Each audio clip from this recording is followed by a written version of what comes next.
Hola a todos. En esta oportunidad nos preguntaremos, ¿qué consideramos como valor económico? Primero, debemos de tomar en cuenta el hecho de que existe un efecto cascada entre la empresa, el Estado y otros relacionados como los clientes y los proveedores. Esto nos va a permitir a nosotros evaluar en realidad cuál es la situación financiera y económica, tanto interna como externa. Pero al finalizar, en esencia, para un proyecto de inversión, vamos a partir del hecho de que ya tenemos estados financieros básicos que me permiten evaluar cómo se encuentra en estos momentos mi situación, tanto económica como financiera. Partamos del estado de situación financiera que me permite evaluar el equilibrio entre activos, pasivos y patrimonio, es decir, recursos, obligaciones y la inversión inicial que cuenta la empresa. Además, el estado de resultado me puede permitir evaluar la diferencia entre los ingresos y los egresos, que son básicamente los costos y los gastos que se puede establecer principalmente en la situación económica. Se encuentra el estado de flujo de efectivo que me permite analizar actividades de operación, actividades de financiamiento y actividades de inversión. ¿Cuáles son los flujos de efectivo que cada una de estas actividades me ha permitido desarrollar en el periodo determinado? Se encuentra también el estado de cambios en el patrimonio, que es el que evalúa en la acumulación de las distintas actividades que dan como resultado un rendimiento, es decir, utilidades en el periodo determinado. Y además necesitamos ampliar todos los rubros que se encuentran en estos estados financieros y lo encontramos en las notas explicativas a los estados financieros.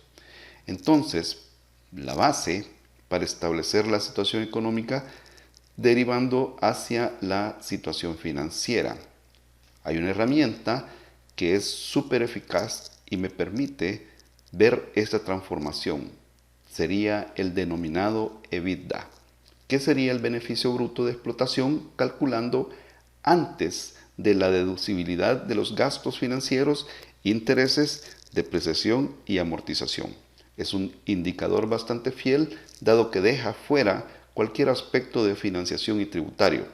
Al inicio evalúa la factibilidad operativa de inversión y cuando el negocio está en marcha evalúa las ventas en el periodo, incluyendo el de hacerse de forma comparativa y demostrará la eficiencia operativa de la empresa. Entre más alto el ratio, mejor. Los escenarios que se estarían dando en este análisis serían un EBITDA positivo o uno negativo. Cuando el EBITDA es positivo, su significado sería que la empresa o un proyecto presentado será rentable.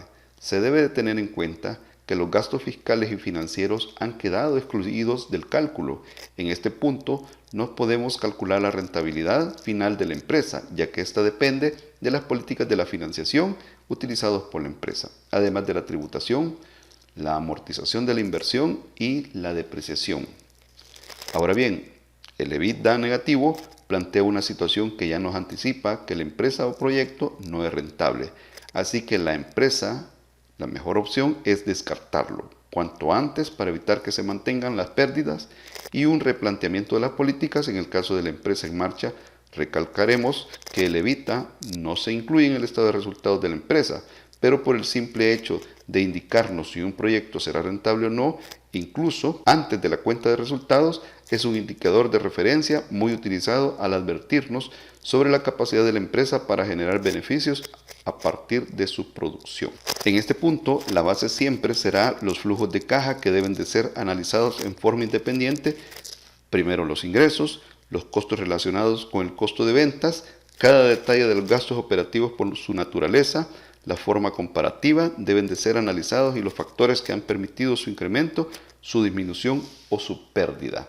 Analizaremos cada uno de estos en detalle. Siempre necesitamos la integración de esas cuentas para poder conocer cómo se han movido las compras, cuáles han sido las políticas de los inventarios iniciales y finales, tanto de materia prima como de producción en proceso y producto terminado.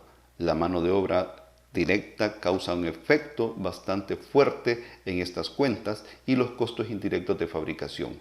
Luego, los gastos tanto de administración generales y de venta pueden ser tomados en cuenta. Al finalizar, lo que debemos de hacer es separar la depreciación, la amortización, los intereses y los impuestos y sumarlos de la utilidad operativa para que nosotros podamos evaluar si este proyecto va o no va. ¿Qué factores deben de quedar excluidos entonces del cálculo del EBITDA?